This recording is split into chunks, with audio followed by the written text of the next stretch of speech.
సత్యసాక్షి అనుదిన మన్నా ద్వారా మీ అందరికీ శుభోదయ. నేటి యొక్క వాగ్దానము 1 దినవృత్తాంతాల గ్రంథము 28వ అధ్యాయము 20వ వచనం. నీవు బలము పొంది ధైర్యం తెచ్చుకొని ఈ పని పూనుకొనుము. ప్రియ కుమార కుమార్తె, ఈ ఉదయకాల సమయంలో నీ ముందు అనేకమైన సవాళ్ళు ఉన్నాయా? చేయాలని ఆశ ఉంది, కానీ ప్రతికూల పరిస్థితుల్లో ధైర్యం లేకున్నావా? దేవుని వాగ్దానం మాట్లాడుతుంది, బలం తెచ్చుకోండి, ఇదిగో నేను నీకు సహాయకున్నాను, పని పూర్తి చేయి.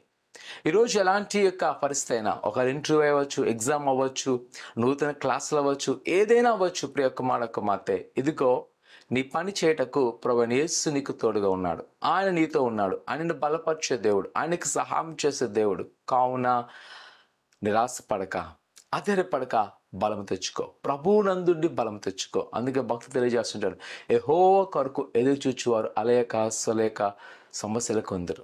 ఈరోజు ప్రియ కుమార కుమార్తె, ఈరోజు ప్రభుని నమ్మకంచు, ఆయన్ని పట్ల గొప్ప కార్యం చేయబోతున్నాడు. ఆయన మీద తలంచున్నాడు. ఆయన తలంపు తగ్గట్టుగా నువ్వు జీవించినట్లయితే ఆయన పట్ల గొప్ప కార్యం చేయను. ప్రార్థన చేసుకుందాం. పరిశుద్ధులైన దేవానికి కొందాలు. నీ బిడ్డలైన వారిని జ్ఞాపకం చేసుకోండి.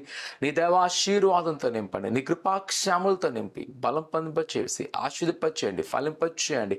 ప్రతి కొదులు యేసు నామం తీసేమాట దేవానికి కొందాలు. ఇదిగో నువ్వు వాగ్దానించే ప్రకారము నువ్వు పని పూర్తి చేస్తున్న ప్రభా. ఎవరికైతే దిగులుతో ఉన్నారో, బాధతో ఉన్నారో, దుఃఖంతో ఉన్నారో వాటిని నిర్మూలించేయమని యేసు నమ్ముతున్నాం తండ్రి. ఆమేన్.